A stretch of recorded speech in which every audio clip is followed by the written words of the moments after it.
Know figure की Ganesh Chaturthi special खास कार्यक्रम में आपका स्वागत है। मैं हूं आपके साथ सालवी गुप्ता, संकलनकर्ता दीपक मालवी। आज हम जानेंगे गणेश जी एवं परशुराम जी के मध्य हुए युद्ध का क्या है राज। तो बने रहे हमारे साथ। भगवान गणेश को प्रथम पूज्य माना गया है। ऐसा इसलिए क्योंकि ये सभी देवों में सबसे पहले पूजे जाते हैं। किसी भी पूजा पाठ में सबसे पहले भगवान गणेश का आवाहन किया जाता है। इसके उपरांत ही किसी अन्य देवी देवताओं की पूजा होती है। गणेश जी अपने भक्तों के बीच एकदंत, विघ्नहर्ता, लंबोदर जैसे भिन्न भिन्न नामों से जाने जाते हैं। वहीं दूसरी ओर है भगवान परशुराम, जिनका परशु पराक्रम प्रतीक होता है और राम सत्य और सनातन का पर्याय है। इस प्रकार परशुराम जी का अर्थ पराक्रम के कारक और सत्य के धारक होता है। पुराणों में इन दोनों देवों के मध्य युद्ध का प्रसंग बतलाया गया है। ब्रह्म वैवर्तक पुराण के अनुसार एक बार भगवान परशुराम अपने इष्ट भगवान शिव के दर्शन के लिए कैलाश पर्वत गए थे। वहां भगवान शिव माता पार्वती के साथ विराजमान थे। साथ ही माता पार्वती को राम कथा सुना रहे थे। कथा में बाधा उत्पन्न न हो, इसके लिए उन्होंने अपना दिव्य त्रिशूल गणेश जी को प्रदान करके दरवाजे पर खड़ा कर दिया। साथ ही साथ यह आदेश दिया कि किसी को भी अंदर न आने दिया जाए। परशुराम जी कैलाश पर्वत पहुंचकर सीधे भगवान शंकर के दर्शन के लिए कैलाश द्वार में प्रवेश करने लगे। द्वार पर नंदी, शंख आदि शिवगणों से उनकी भेंट हुई। परशुराम जी ने उनसे शिव जी के विषय में पूछा, इस समय वे कहाँ हैं।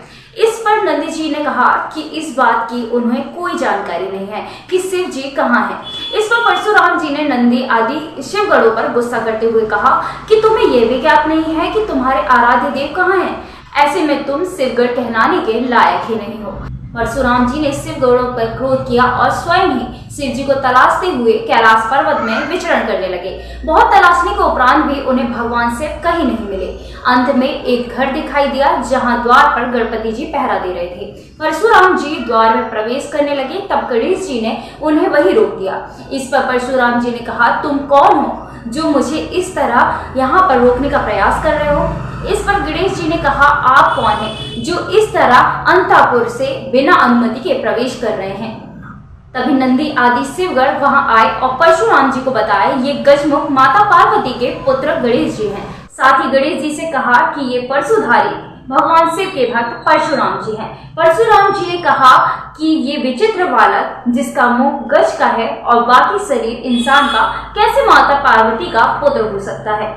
तभी गणेश जी ने परशुराम जी का उपहास करते हुए कहा कि आप देखने में तो ब्राह्मण लगते हैं, किंतु आपके हाथों में कमंडल की जगह ये परशु क्यों है। इस पर दोनों में बहस होने लगी।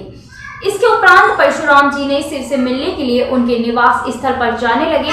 इतने में गणेश जी शिव जी द्वारा दिए गए त्रिशूल को परशुराम जी के सामने कर उन्हें युद्ध के लिए सावधान किया। उधर परशुराम जी ने भी अपना परशु तान कर चुनौती स्वीकार कर ली। फिर दोनों में मध्य भयंकर युद्ध शुरू हो गया। इस युद्ध में परशुराम जी द्वारा फरसे से एक दांत काट दिया जाने के कारण गणपति जी एक दंत कहलाए। ऐसी ही जानकारी के लिए बने रहे नो फिगर न्यूज के साथ। धन्यवाद।